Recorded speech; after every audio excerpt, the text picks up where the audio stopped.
The shared traits of the narcissist and the survivor. Survivors often ask, why did I end up acting like them? Why did I idealize, mirror, attach, collapse, dissociate, rage? When did I become grandiose? Why did my behavior during the shared fantasy look similar to that of the narcissist? The answer is not that survivors are narcissistic. The answer is that the shared fantasy reactivates early developmental structures described by Winnicott, Pincus, Shore, Campbell, and Professor Sam Vaknin. Structures rooted in maternal attunement, fragmentation, shame regulation, and the formation or failure of the internal object world. This creates mirror traits, not shared pathology. Winnicott, the false self, maternal attunement, and the internal good object. Donald Winnicott, 1960 and 1965. Winnicott's work establishes the baseline truth. A self becomes cohesive only if it is held, mirrored, and recognized by the early mother. When attunement is inadequate, the child forms a false self, an adaptive shell that manages the mother's needs, protects the true self from annihilation, and maintains relational survival. For the narcissist, this false self becomes totalizing, the only stable structure they possess. For the survivor, the false self appears reactively during collapse as part of collapse induced psychotic regression. But it is not totalizing, it is temporary. This explains the first shared trait. Both narcissist and survivor construct self states in response to early maternal absence, but the narcissists are structural, the survivors are reactive. Pincus, shame, narcissistic injury, and grandiosity as a defense.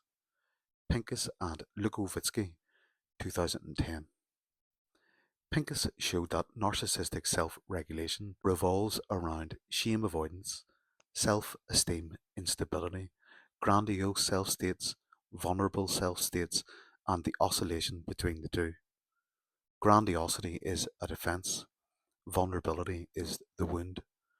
Survivors temporarily internalize this grandiose self state through co idealization and mirroring, but only as an inflated self concept, not as a permanent defensive structure. When collapse hits, survivors fall into vulnerable self states that mirror the narcissist's early shame states, but again, only temporarily. Shared trait, grandiosity in both partners, but in narcissists it is defensive. In survivors, it is relational and collapses rapidly. Sure, right brain regulation, annihilatory affect, and early collapse. Alan Shore, 1994, 2003, and 2012.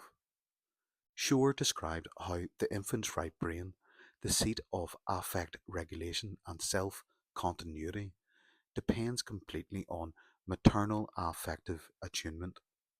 When attunement is inconsistent, the infant experiences right brain collapse, loss of internal continuity, annihilatory anxiety, primitive terror, or what I have now identified as ASR1, the annihilatory stress reflex, dysregulated attachment, or what I have now identified as the anticipatory shadow reflex, ASR3, and pre-verbal fragmentation. The narcissistic infant experiences chronic, unresolved right brain destabilization. The survivor experiences reactivated right brain destabilization during collapse. Thus, the narcissist lives with lifelong fragmentation. The survivor collapses into induced fragmentation. Shared trait. Both experience self-state fragmentation, but through different developmental pathways. Campbell, object constancy, relational self-structure and symmetry. Campbell et al. 2002 and 2011. Campbell demonstrates that narcissistic traits reflect failures in object constancy, the ability to hold a stable internal sense of self and other. For the narcissist, this internal object world is unstable. It produces fantasy dependence and externalization. For the survivor, object constancy is disrupted by collapse. Their stable internal object is shattered by the withdrawal of idealization. Thus, both experience instability in identity, relationships, emotional continuity. But the causes differ. The narcissist is from primary absence, the survivor is secondary collapse. Vaknin, shared fantasy, coercive snapshotting, confabulation, and self-state switching. Sam Vaknin from 1995 to 2024. Vaknin's contributions are essential here. He identified that narcissistic relating is built on shared fantasy, coercive snapshotting, confabulation, self-state switching, cold empathy, the mother fantasy loop, the dual mothership, the false self as a regulatory shell. The survivor enters the shared fantasy because it mimics maternal attunement. The narcissist enters the shared fantasy because it replaces maternal attunement. Thus, both participate in idealization, mirroring, dependency, fantasy based identity, dissociation, grandiosity, self concept merger, but again for different structural reasons. The shared trait, both internalize idealized image of each other, but one uses it for regulation, the other for attachment. Why both parties display similar traits of grandiosity, idealization, dependency, dissociation, fragmentation, self state switching, fantasy immersion, shame, and emotional dysregulation. These appear in both individuals because both are reorganized around the same early absence. But the fundamental distinction is this: the narcissist externalizes affect because they cannot internalize it.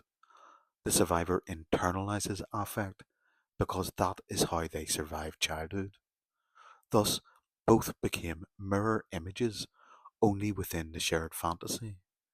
When the fantasy collapses, the narcissist returns to fragmentation. The survivor falls into collapse induced psychotic regression. But the appearance of shared traits was never mutual pathology. It was the temporary synchronization of two psyches shaped by the same early wound. Peace out. Loads of love.